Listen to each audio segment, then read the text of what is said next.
Hola, bienvenidos y bienvenidas otra vez. Aquí estamos con Ada Camañes, y que es la dueña, directora del primer centro donde empecé a pasar consulta, que es Smart Physio. Y nada, hoy la estructura va a ser diferente porque tengo las preguntas hechas y vamos preguntando, bueno, más o menos el mismo estilo, ¿no? Que habéis podido ver en los otros vídeos. Y hemos dividido en bloque para que cada bloque trate de cosas diferentes. Bueno, preséntate un segundo, Ada, y luego vamos con esto. Bueno, pues yo soy Ada Camañes, soy la directora de Smart Physio y bueno, estoy aquí trabajando de la mano con Paolo, el nutricionista. Vamos con las primeras preguntas. Muy bien. Del bloque 1. ¿Cómo nace Smart Physio y cuál fue tu motivación personal para crearlo? Vale, Smart Physio siempre es una idea que yo había tenido en la cabeza. Creo que cualquier fisioterapeuta que termina la carrera, su sueño siempre es abrir su propio centro. Siempre nace de una frustración, ¿no? De tener un empleo en el que no estás del todo a gusto y una idea de poder mejorar y de poder mejorar profesionalmente y mejorar la profesión también de la fisioterapia. Cuando estás a disgusto en un sitio, con unas condiciones que no son las que a ti te gustarían y demás, siempre sueñas con poder participar en mejorar la profesión y mejorar el estado de tus compañeros. Y yo creo que en mi caso fue una mezcla de eso y un dejarme llevar, porque al final es que las experiencias que yo he tenido laborales siempre me han llevado a esto. Déjame hacerte esta pregunta. ¿Cuánto duró este sufrimiento? Demasiados años. Demasiado, vale, no profundizamos más. Por lo menos 6. Sí, al final, cuando yo acabé la carrera, la fisioterapia no estaba tan bien vista como ahora, porque ahora está muy de moda. Es otro mundo ahora, sí, ¿no? Sí. Hay 20.000 centros, hemos abierto 20.000 centros en Palma, pero cuando yo acabé no teníamos esa suerte. De hecho, de todos los que nos graduamos, que debimos ser 20 y pocos, te diré, y no estoy exagerando, que a lo mejor solo 6 encontramos trabajo en Palma. El resto tuvo que irse a Francia a trabajar, que ahí sí que estaba mucho mejor la fisioterapia. Y corrimos muy mala suerte todos los que salimos en ese año. Acabábamos de salir de la crisis del 2006, 2007 y no había mucha oferta para nada. Entonces, los trabajos a los que te podías agarrar eran muy precarios. Y hoy en día hay más conciencia. La fisioterapia ha evolucionado. Ha evolucionado mucho y también la información del paciente, ¿no? Sobre cómo me tengo que cuidar, qué tengo que hacer, por qué si tengo un dolor no tengo que parar de entrenar, ¿no? Sí, el culto al cuerpo, todo eso sí. Ha mejorado también nuestra posición y que también, pues, como hemos mejorado como profesión, también hemos tenido mucha más visibilidad, ¿no? La gente sabe cuándo tiene que acudir a un fisioterapeuta y por qué. Y lo que decías, muchos centros han abierto en Palma, es que todos trabajan. Sí. Es decir, no hay centros de fisioterapia que cierren. Que cierren. Es muy difícil quebrar y cerrar con una empresa de fisioterapia así, porque es que estamos muy demandados. Sí, sea por que nos hemos vuelto más deportistas, entre comillas, entonces hay más lesiones en este sentido, y también por el estilo de vida laboral, más sedentario, entonces... Exacto. Sí, es que ahí tenemos como el yin y el yang, ¿no? Es como que, por un lado, al aumentar la práctica deportiva, desde luego que aumenta el número de lesiones y por lo tanto la demanda del fisioterapeuta, pero por otro lado seguimos teniendo una población muy sedentaria, con muy malos hábitos, que demandan también del servicio de fisioterapia. Y eso sumado a un sistema sanitario que no puede abarcar toda esa demanda, pues nace la necesidad. Sí. ¿Qué diferencia Smart Physio de otros centros de fisioterapia en Palma?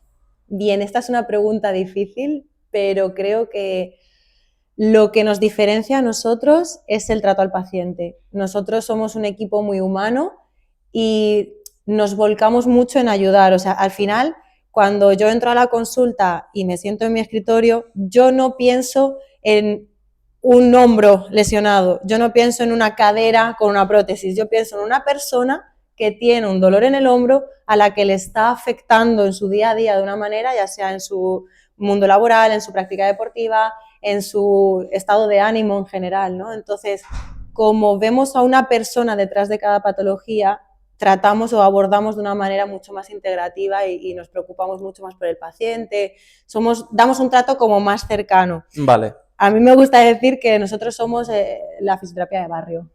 No somos un centro puntero donde vamos a tratar a los pacientes, los vamos a meter en las máquinas más tecnológicas. Sí, de hecho no hay, No, hay máquinas uh-huh. que tienes que tener, pero tampoco... Pero no tenemos la última tecnología, exacto, en eso, porque preferimos tratar la parte humana. Hombre, la ventaja de un fisioterapeuta es que puede tocar a la persona.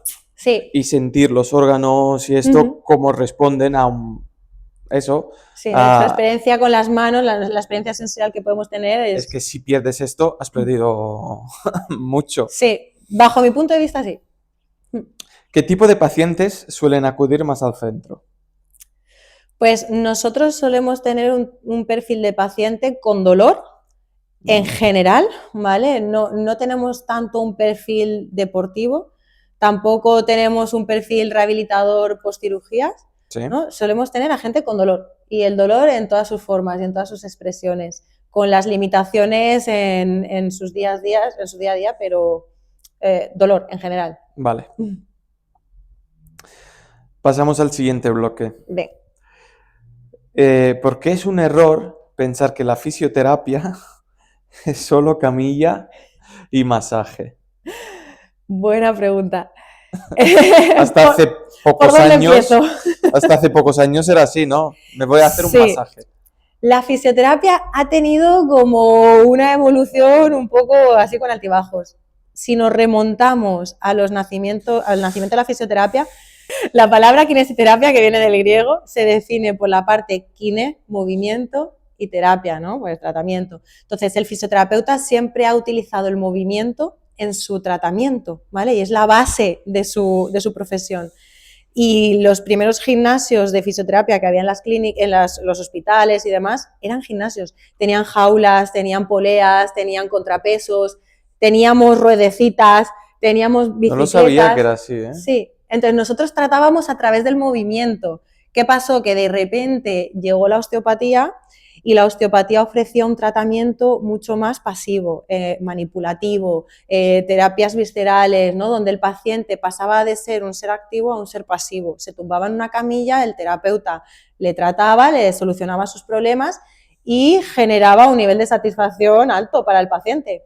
Claro, eso hizo que la fisioterapia diera un pequeño vuelco, ¿no? Ostras, la gente está demandando tratamientos mucho más pasivos y está creciendo el auge, ¿no? De la osteopatía, tal, está haciendo crecer la demanda de ese tipo de pacientes hacia la camilla. Entonces, no nos podemos quedar atrás y empezamos como a olvidar la parte movimiento y a aplicar más la parte camilla. Luego le incorporamos que si los ultrasonidos, los TENS, no sé qué, ya no se mueve la persona. Y ya sí, ahí estancamos a todos nuestros pacientes.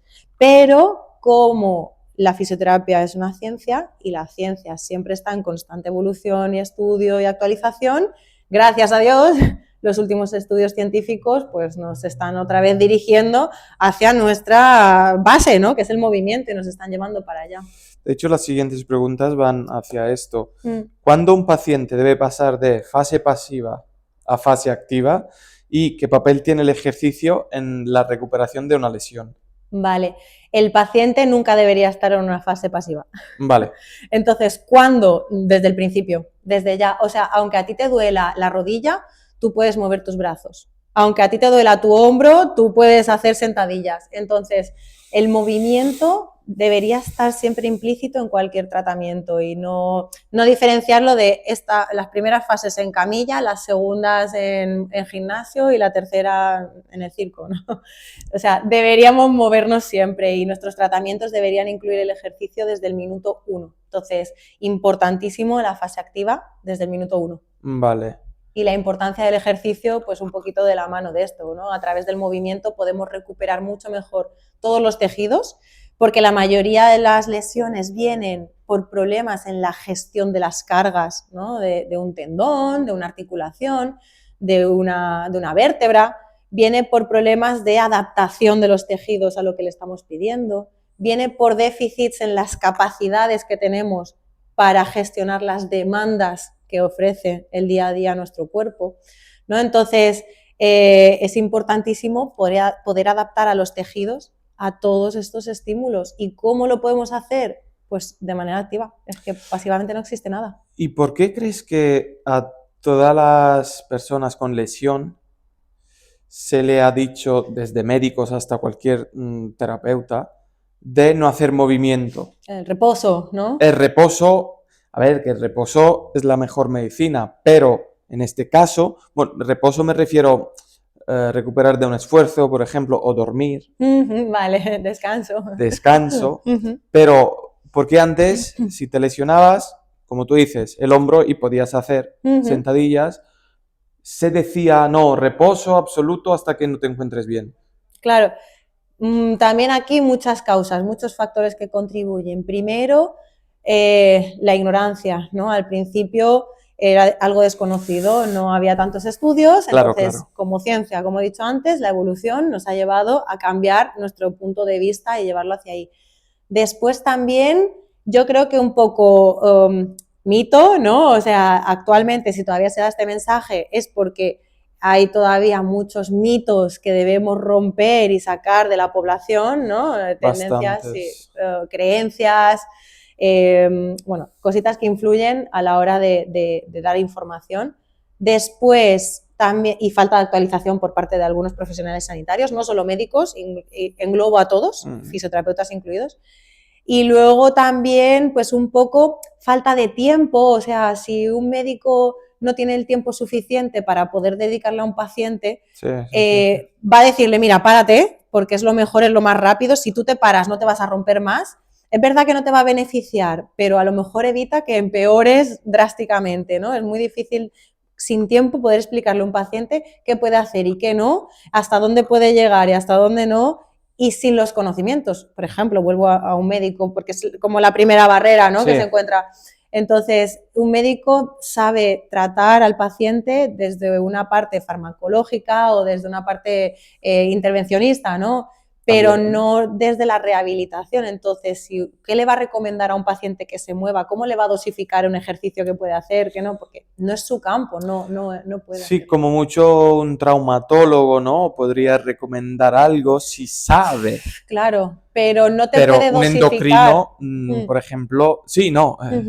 Claro, si yo al traumatólogo le pregunto, pero ¿cuánto puedo correr? Claro, el traumatólogo tampoco me va a saber orientar cuánto puedo correr con mi lesión de rodilla, ¿sabes? Sí. Me va a decir, no corras. Ya, obvio, se ponen... Claro, y también por eso, porque al final a veces hay pacientes a los que le dan la mano y te cogen el codo. Entonces mejor a veces dices, mira, me paso de precavido y evito que el paciente empeore. Sí, no, claro, y los nuevos terapeutas, por así decirlo, ¿no? Están metidos más que en el pasado en el mundo del deporte. Hay médicos jóvenes que son muy deportistas, fisios, nutris, y ya es diferente, es decir, porque tienen la percepción de un tipo de ejercicio, ¿no? Que te puede dañar y te dicen, mira, esto a lo mejor no, que hagas otro. Exacto. Entonces viene de la práctica sí, de la propia experiencia personal, tal cual. Sí. Lo que antes no... Antes no ocurría tanto. Y porque es verdad, tampoco había tantos profesionales sanitarios que practicaran deporte y ejercicio. Por eso. Vale. ¿Cuáles son las lesiones que más frecuentemente se tratan actualmente? Aquí en Smart Physio, ¿no? Sí. Te diría que problemas de dolor de espalda, y si me preguntas cervical o lumbar, no te sabría decir, porque es verdad que lumbalgias parece que son como la lesión principal, o sea, el dolor principal de la población en general, pero es que las cervicalgias, el dolor cervical entre móvil, ordenador, conducción... Dime cuáles son las causas de que vienen los pacientes para este tipo de dolor. El por qué les aparece. Sí. La inmensa mayoría porque no están acondicionados físicamente para lo que su trabajo o su día a día les exige. El principal problema de la población es que no tiene la fuerza necesaria o la estabilidad necesaria para sus quehaceres del día a día. ¿Y qué papel en estas lesiones tiene el estrés? Altísimo. Y sobre todo el estrés, incluso, bueno, no quiero generalizar, ¿vale? Pero en lo que es el dolor cervical, muchísimo, porque la zona cervical, la zona de los hombros, es una zona donde somatizamos un montón el estrés en forma de tensión, ¿no? Al final, cuando tú estás nervioso, los hombros siempre se te suben a las orejas, se te adelantan, ¿vale? Entonces, el estrés participa de una manera, pero súper, súper activa en toda la experiencia dolorosa, desde su creación, por todo el paso de cómo se experimenta y se siente, hasta su recuperación. Vale. Sí, sí, influye negativamente, obvio. Cambiamos de bloque, vamos un poco a qué opinas tú desde tu experiencia, cómo influye la alimentación en la recuperación de una lesión. Otro pilar fundamental. Desde luego, al final la alimentación es la gasolina que le damos al cuerpo y como cualquier coche depende de la calidad de lo que le estés metiendo, el que funcione bien, funcione más y mejor. Entonces, la alimentación es básica para la recuperación o, bueno, para un estado de salud óptimo y para la recuperación de una lesión. Sabemos, y bueno, tú más que yo, que la alimentación puede influir negativamente en tu estado de inflamación crónico, ¿vale? Y eso va a dificultar desde la tolerancia a las cargas hasta la recuperación de los tejidos. Sí, sí, sí. Sí, sí. ¿Notas diferencia en pacientes que cuidan sueño, nutrición y estrés? Muchísima, muchísima. ¿En qué lo notas? ¿En la capacidad de recuperación? ¿En lo activos que están? Sí. Primero, en que se lesionan menos, ¿vale? O sea, Vale. la mayoría de personas que tiene esos hábitos bien instaurados no viene tanto por lesión, sino por mantenimiento, por una descarga porque tiene una competición, por incluso placer, ¿no? O sea, al final el gusto de que te descarguen las piernas cada X tiempo y poder notarlas más libres o la espalda. Pues no solamente porque se lesionan menos, sino también porque se recuperan mucho más rápido. Porque es que normalmente quien come bien, duerme bien y no tiene estrés, tiene mejores hábitos en general también en su vida, ¿no? Entonces sabemos que es una persona que se va a cuidar más, entonces su recuperación siempre va a ser más óptima. Si tú compras muchas papeletas para un premio, es más posible que te toque ese premio, ¿no? Entonces tienes más probabilidades de ganar. Cuando tú duermes bien, comes bien, descansas en el día a día, ¿no? O en tus entrenos, bien, repartes bien las cargas de tus entrenos, etc. Tu cuerpo funciona mejor. Entonces, si tu cuerpo funciona mejor, obviamente trabajará de manera más eficaz para repararlo todo, y ya no solamente lesiones, enfermedades, postcirugías, todo, todo. Sí. ¿Por qué tiene sentido que fisioterapia y nutrición trabajen juntas? Pues por lo que acabo de explicar, básicamente, sí, porque a través de la nutrición podemos mejorar muchísimo la calidad de los tejidos, y con una mejor calidad de los tejidos podemos recuperarnos antes. ¿Qué tipo de pacientes crees que más se benefician de este enfoque conjunto? Todos, te diría. La verdad ¿Y hay que alguna clase de pacientes que aún más? aún más. Pues te diría que todo el paciente que cumpla todo el paciente que tenga dolor crónico, quizás. El dolor persistente, sí. Que está atado a una sensibilización central, donde hay una inflamación de base. Mira, sobre esto del dolor crónico, cuando se dice dolor crónico, ¿no? A nivel de cronicización. Cronicidad. Cronicidad. ¿Cuánto tiempo es un dolor crónico? O sea, ¿cuánto tiempo tienes que tener ese dolor para que sea llamado crónico? Se considere crónico. En términos sanitarios tenemos 3 tipos de fases del dolor, ¿no? La fase aguda, la fase subaguda y la fase crónica. La fase aguda es la que dura entre los 15 primeros días de la aparición del dolor, ¿vale? Que es donde se produce el proceso inflamatorio, donde empiezan a venir todas las sustancias, a ver qué está ocurriendo por ahí, ¿vale? Y empezar a poner o no en marcha mecanismos de reparación de los tejidos. La fase subaguda es la que va de esos 15 días hasta aproximadamente los 3 meses o así, que es donde se ponen o no en marcha, pues lo que hablábamos, esos mecanismos de reparación, tú vas generando adaptaciones de los tejidos, etcétera, etcétera, y empiezas a hacer que tu problema se resuelva. Pero si eso no ocurre, a partir del tercer, cuarto mes, sigues experimentando tu dolor y sigues experimentando tu lesión o patología, es cuando ya lo consideramos crónico. ¿Vale? Entonces, cualquier dolor crónico es el que dura más de entre 3, 4 meses en adelante. Y una cosa también súper importante, un dato muy importante aquí, es que dolor crónico no significa permanente, que la palabra crónica está muchas veces muy ligada a la idea de permanencia, ¿no? Entonces a mí me entran a consulta un mogollón de gente que me dice, no, es que yo tengo dolor crónico, o sea, esto ya es para siempre. Y es como, no, en esta vida todo se resuelve menos dos cosas. Una, las amputaciones, que ahí no podemos volver a hacer que salga otra vez el miembro amputado, y la muerte, ¿no? O sea, aquí...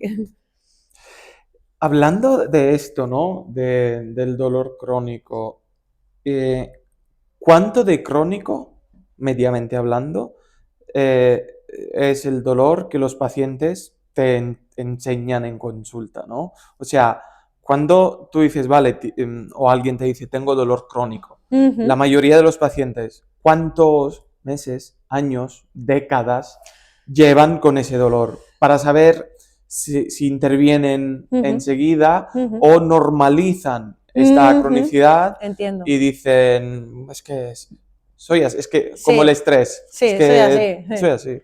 Forma parte de mí, forma parte de mí. Pues por desgracia, normalmente la gente suele venir tarde a tratarse el dolor. Y la gente que viene con un dolor crónico, además, no quiero tampoco culpar al sistema sanitario de esto, porque también es desconocimiento, viene pues por culpa de un mal tratamiento, de una mala orientación en toda su primera fase de la aparición de su dolor. Actualmente, quien no tenga un seguro privado y dependa del sistema sanitario público, quien le aparece un dolor ya tiene que esperar por lo menos 15 días para una primera visita con un médico de cabecera. Ese médico de cabecera le va a recetar algún tipo de antiinflamatorio o analgésico para su dolor y le va a citar dentro de un mes si sigue teniendo dolor. Sí. Eso dentro de un mes vuelven y le vuelven a hacer otra fase de medicamentos. O sea, al final, si no se le ha ido a los 3 meses, le piden una radiografía que te citan dentro de 6 para hacértela. Al final, todas estas esperas van haciendo que el dolor cronifique y cuando el paciente ya desesperado por su dolor, por su incapacidad, viene a los servicios privados donde tiene que pagar por su rehabilitación, ya ha pasado mucho tiempo y eso ya dificulta la recuperación de sus tejidos. Entonces, por desgracia, el porcentaje de pacientes con dolor crónico que nos viene y un dolor cronificado de hace mucho tiempo es alto. ¿Y cuánto es este mucho tiempo? Eso ya sí que es muy, muy variable, pero nos viene desde pacientes que llevan un año con su dolor a pacientes que llevan... Es que llevo así toda la vida. Sí. Es que esto desde que yo tenía 20 y pico de años, ¿no? Entonces, sí, eso sí que es más variable, pero normalmente de media sí que hay gente que viene con medio año, un año al menos medio año. De aparición de sus síntomas. Vale, interesante esto. Porque sí, esto significa que trabajar más en la comunicación. ¿A qué me refiero? Dejar claro, divulgar que la solución más rápida, que es lo que es la medicina moderna, ¿no? El antiinflamatorio, el paracetamol, estás como que metiendo un parche, porque tratas la sintomatología, pero no la causa. Exacto, pero no la causa. Pero claro, ir a la farmacia y comprarte un antiinflamatorio es mucho más barato y rápido que coger cita a un fisio y que te atienda y que el dolor se te trate. Exacto, cambie. La causa. Claro, todo esto, ¡buah! Es más tiempo. Esfuerzo, tiempo y dinero. Venga, un antiinflamatorio y ya está. Sí. Cambiemos de bloque. ¿Puedes contarnos un caso que te haya marcado especialmente? Si lo hay, ¿eh? Sí. Me imagino que sí. Sí. La verdad que ante esta pregunta, y no eres la primera persona que me la hace, porque al final cuando empatizas con tus pacientes en consulta siempre vas contando casos, la gente te pregunta sobre tu experiencia profesional y tal, siempre cuento el mismo ejemplo de un hombre que me vino por un dolor cronificado lumbar, ¿vale? Sí, viene que ni al pelo. Resulta que empezó a experimentar una lumbalgia en la época del COVID, cuando el sistema sanitario estaba patas arriba y colapsadísimo, y el pobrecito tuvo muy mala suerte con cómo se gestionó su problema, porque es verdad que obviamente no se le pudo dar el servicio que se podía ofrecer en condiciones normales, tuvo problemas para la citación de las resonancias y las pruebas que le tenían que hacer, encima luego se perdieron sus resultados. Sí, y se tuvo que volver a repetir la prueba con el tiempo de espera añadido para todo, o sea, fue un show. El pobre hombre, mientras tanto, con una lumbalgia sin resolver y sin una solución clara de lo que poder hacer para mejorarla. A mí me llegó a los 3 años, o sea, 2023, ¿vale? Sí. ¿Y estuvo 3 años con una lumbalgia? Estuvo 3 años con una lumbalgia. ¿Y cómo aguantó el pobre? Bueno, antiinflamatorio, sí. Es que el hombre no aguantaba. De hecho, me marcó muchísimo porque la primera consulta que vino, lo primero que me dijo es, no sé si vas a poder hacer algo conmigo. Y yo le dije, bueno, tú cuéntame, ¿vale? Digo, a ver, necesito saber si yo puedo o no, si no pudiera yo ya te lo diría, pero yo primero quiero que me cuentes tu experiencia. Bueno, estuvo toda la sesión contándome su problema, o sea, estuvimos 1 hora hablando, ¿vale? Y en esa hora de comunicación, aparte de su problema, de su dolor y tal, el hombre se abrió muchísimo. E incluso me llegó a contar que tuvo ideas suicidas por culpa del dolor, porque no aguantaba más ese dolor, le estaba quitando la vida, le estaba llevando a tal extremo que consideraba mejor la muerte que seguir viviendo con ese dolor. Muy fuerte, a mí se me puso la piel de gallina. ¿Y cómo lo desarrollaste? Claro, en ese momento yo me preocupé, lo primero, en plan, ¿lo sabe esto tu mujer? ¿Lo sabe? Al principio activamos el código, ¿no? Como que yo ahí como que empaticé muchísimo porque pude pensar en el sufrimiento de este hombre, ¿no? Y empecé a analizar un poquito qué era lo que le había fallado previamente, ¿no? En su experiencia con otros médicos, con otros profesionales, y siempre todo apuntaba a lo mismo, la falta de tiempo. Nadie tenía el tiempo necesario para que ese hombre hablara, le dejaran explicar toda su experiencia y le pudieran aconsejar después cómo proceder con su dolor. Entonces siempre todo se resumía a lo mismo, nadie le dedicaba tiempo. Entonces terminó la sesión, me acuerdo que era el último paciente del día, entonces fue más larga aún, y me dijo, acabó y me dijo, gracias Ada, eres la primera persona que se ha sentado 1 hora a escucharme. Yo ahí me derretí, ¿sabes? Yo en plan, no hombre, solo faltaría, digo. Y además ahí en ese momento le dije, creo que esto es lo que más necesitabas, digo, no hemos empezado aún con tu rehabilitación, pero el próximo día que nos veamos tú ya vas a estar mejor. Pues vino a la semana, porque le dije, tienes que volver a la semana, porque es que no hemos podido, exacto, tenemos que empezar a intervenir ya aquí. Y lo primero que me dijo, Ada, tenías razón, ya estoy mejor. Sí. Solamente el haberse desahogado, el haber explicado, el haber soltado y el haberle yo arrojado un rayito de esperanza. Eso a él le dio como la esperanza, ¿no? De ver de que podía tener otro abordaje, una solución, porque claro, le empecé a plantear opciones, entendí tanto su dolor que ya supe cómo empezar a abordarlo. A ese hombre le faltaba movimiento, es que no le faltaba nada, llevaba 3 años sin moverse por culpa de su dolor y como no se movía estaba peor. Entonces, cuando yo le di un rayito de luz a su dolor, ese hombre hizo así, subió como la espuma y el primer día, sin tocarle, ya estaba bien. O sea, no bien, pero mejor. Y nos llevó un tiempecito, con él estuve trabajando bastante, si no te diría como 6 meses, 1 año. Y fue un poquito antes de venirme aquí de abrir este centro que dejé de tratarle, así que te diría que sí, que entre 6 meses, 1 año, el hombre mejoró y ya no ha vuelto. Pues no me lo habías contado esto. No. Y además a este hombre es que me lo guardo, uy, el micrófono, me lo guardo súper aquí porque me tocó el alma, tío. Bien. ¿Qué error común cometen las personas cuando tienen dolor persistente? Bueno, y esto ya más o menos lo hemos dicho, ¿no? El no moverse. El no moverse y el ir buscando la solución más rápida, que Soluciones luego quick, sí. a largo plazo resulta ser la Peores, menos sí, sí, y la más cara, sí, que vas de sí. medicamento en medicamento. Y ya no tanto errores de los pacientes, sino también errores sanitarios, ¿no? A la hora de la derivación, el sistema sanitario a veces te mete en la unidad del dolor, ¿sabes? Cuando ni siquiera tienes que Sí, meterte sí. ahí, te meten infiltraciones, te hacen cirugías y todo eso perpetúan síntomas y dolor, sí. Vale, cambiamos de bloque ahora Venga. completamente y Uh-huh. hablamos más de ti versión empresarial. Vale.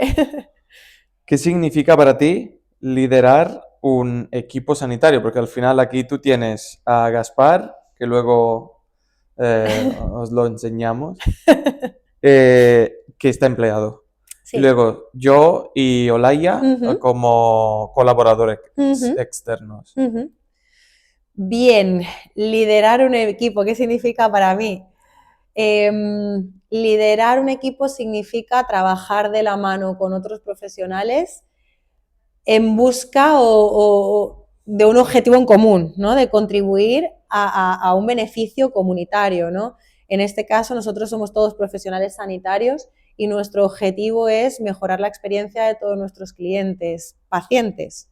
Entonces, mi idea liderando un equipo siempre es que todos trabajemos y rememos en la misma dirección para conseguir un objetivo que nos beneficie y a la hora de ofrecer nuestro servicio a todos. No sé si he respondido bien tu pregunta. Sí, sí, sí, sí. ¿Y tú te ves bien siendo el capitán? Sí, me gusta porque es que, como te decía, ¿no? Toda mi experiencia frustrada laboral en el pasado. Ahora la desfrustras con nosotros. Exacto, es como, yo siempre decía, buah, si yo fuera la dueña de esto, es que haría esto, está clarísimo, es que no permitiría esto otro, mejoraría la condición aquí porque esto está claro que no está funcionando. Entonces ahora todo eso lo intento aplicar aquí para que sí que funcione. Vale. ¿Cómo ves el futuro de la fisioterapia y la rehabilitación? Porque has mencionado que ha ido cambiando, evolucionando, y Sí. esto entre mucha tecnología, mucha inteligencia artificial, robótica. ¿Cómo ves esto? O sea, un robot, mira que ha salido, Sí. un robot podría sustituir en un futuro tu trabajo. No lo creo, no. Sí que es verdad que la inteligencia artificial puede aportar al paciente mucha información acerca de la parte de dosificación de ejercicio, Bueno, cargas, sí, sí, sí, sí. sí. Pero todo lo que es la experiencia de trato al paciente, educación en el dolor y luego todo lo que podemos aportar de manera modulación del dolor con nuestras manos, eso es insustituible. Creo que no, Vale. ¿Y cómo ves la evolución de la fisioterapia y la rehabilitación? sí, Dentro nos de unos queda años, 10, mucho, 20, no sé. sí, nos queda muchísimo todavía por conseguir, pero se está luchando, por ejemplo, ya desde la sanidad pública para que esté la figura del fisioterapeuta en urgencias y que un paciente con un dolor o una lesión pueda, en vez de pasar por el filtro de traumatólogo o el médico que le pueda atender en urgencias, que pueda pasar directamente a un fisioterapeuta que le valore y que ese fisioterapeuta pueda decidir si necesita rehabilitación o derivarlo a un médico para que le recete algún medicamento o demás, que esto en otros países ya ocurre. Estoy pensando, por ejemplo, en los que van a urgencia para un dolor de espalda que no Claro, pueden más, claro. y si existiera la posición en un hospital de fisioterapeuta En hospitalario, urgencias, en urgencias, esto no, pobre, que será un caso que esta persona tiene que esperar 10 horas, 12 horas, pues es un caso que un fisio puede sí, tratar sí, sí. Y que va, y bastante mejor. sí, sí, tal cual, y que su rehabilitación siempre empezará antes, ¿no? Porque si a ti ya te está Ya, atendiendo sí, un total. fisioterapeuta y te está haciendo una valoración, tu recuperación ya es más directa, ¿no? No tiene que pasar los filtros de médico, luego vuelve, radiografía, luego tal, derivación al médico rehabilitador, Y luego el dolor se se cronifica. cronifica. Tal cual. Entonces yo creo que bien. Y por la parte de la privada, también muy bueno, porque es que cada vez la gente es más consciente de la importancia de cuidarse y de estar bien Sí. físicamente para estar bien también mentalmente. Ya. Mm. Pasamos al último bloque, el formato más dinámico, ¿no? Ujú. Una lesión que más ves en consulta actualmente. Dolor de espalda. Una recomendación básica para evitar lesiones. Muévete. Movimiento que todo el mundo debería hacer. El que más le guste. Que no sea hacia el frigorífico. No, porque ya... Por favor. O hacia el sofá, O hacia el tampoco. sofá tampoco. Algo que la mayoría de personas ignora sobre el dolor. Que es necesario. Que es necesario que Que exista. experimentar dolor, vale. Sí. O sea, claro, porque a nivel clínico farmacológico hay la terapia del dolor Ujú. que se basa en que tú no tienes que sentir dolor. Ujú. Pero tú ahora justamente me has dicho completamente lo contrario, ¿no? El dolor es la única forma de expresar que tiene tu cuerpo que algo no está yendo bien, ¿no? O sea, o que algo debes cambiar. O sea, yo siempre le explico a mis pacientes que el dolor que está notando en el cuello cuando lleva una hora trabajando en el ordenador es una boquita que tiene ahí su cuello que le está diciendo, muévete, cambia de posición, ¿no? Entonces, si no experimentásemos esa primera fase de dolor, jamás sabríamos que ahí tenemos una deficiencia o un déficit en algo, entonces jamás lo mejoraríamos. Vale. Pues muchas gracias porque las preguntas han terminado y ahora os enseñamos el centro, ¿vale? Muy bien, gracias a ti, Pablo. Vale, ahora explícanos, bueno, que ha cambiado en el tiempo un poco. Sí, ha cambiado y va a seguir cambiando, o sea, esto es como la ciencia también, en constante evolución. Pues yo lo primero que hice nada más abrir mi centro es que el paciente viera lo que realmente es importante, ¿no? Y es la parte de gimnasio. Yo quiero que cuando el paciente entre y se sienta a esperar su cita, vea que la fisioterapia se basa en esto, en el movimiento, y que muy 100% seguro va a experimentar algo aquí en este espacio en algún momento de su recuperación. Confirmo. Sí, ¿no? Paciente número 234. Entonces tenemos toda la parte de ejercicio funcional, ahora acabo de poner un rack para empezar también a trabajar con un poquito más de resistencia, la barra y demás. Y por aquí tenemos el box donde paso consulta el box donde Paolo pasa consulta y donde aplicamos nuestra máquina de presoterapia. Después tenemos por aquí uno de los boxes de fisioterapia. Actualmente tenemos 2 boxes de fisioterapia, ahora mismo hay uno en uso, así que solo podréis ver este, ¿vale? Y pues tenemos desde la parte más importante para mí de mi profesión, que es la toma de datos y la recogida de toda la historia clínica. Sin esta parte de aquí no hay esta parte de aquí que funcione.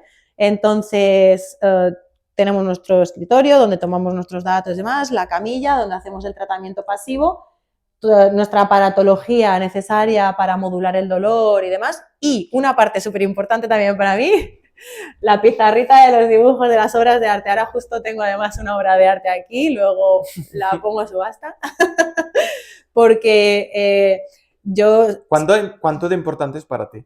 Muchísimo. Además, yo me he especializado en educación en la neurociencia del dolor y la parte... Buah, espectacular. Sí, la parte de poder explicar al paciente qué le pasa, por qué le pasa y cuánto tiempo va a durar en recuperarse, es la parte fundamental para la recuperación del paciente. Si un paciente conoce, sabe lo que le pasa, conoce lo que puede hacer, lo que no, cómo evitar empeorar, qué hacer para mejorar, es que tiene todo en su poder para mejorar. O sea, la mejoría tiene que llegar sí o sí. Empoderar a la persona. Empoderar, hacerle partícipe de su recuperación, porque yo no soy, aunque me llame Ada, no tengo poderes y yo no puedo hacer nada por curarte. Yo solamente puedo darte las estrategias y la guía para que tú te cures. Entonces, si tú no pones de tu parte, todo lo que yo haga aquí no va a servir de nada. Entonces, poder explicarle esto al paciente que lo entienda y encima con elementos gráficos, con papeles, o sea, con todo lo que podamos aportarle es básico.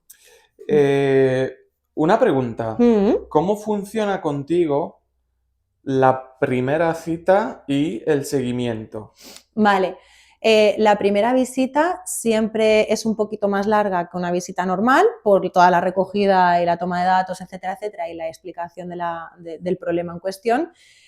Nosotros en una primera cita hacemos todos los test que necesitemos hacer funcionales y demás para saber qué le pasa al paciente y empezar a elaborar nuestras primeras hipótesis, ¿no?, de diagnóstico. Yo puedo pensar, ostras, será una tendinitis del supraespinoso, o no, a lo mejor es una capsulitis, o no, a lo mejor simplemente tiene una inestabilidad. Entonces yo voy haciendo mis hipótesis. En base a los test funcionales que hacemos luego y las pruebas que hacemos al paciente, podemos empezar a optar por una, ¿no? Entonces, a raíz de ahí, yo ya empiezo a aplicar un tratamiento basado en mi primera hipótesis y empiezo ya también a dar unas recomendaciones al paciente para que realice pues en su día a día. Pues ya esas recomendaciones no van a ser solamente de ejercicios, que sí, pero también van a ser de descanso, de alimentación, ¿no?, de reposo relativo en su práctica deportiva o en su trabajo.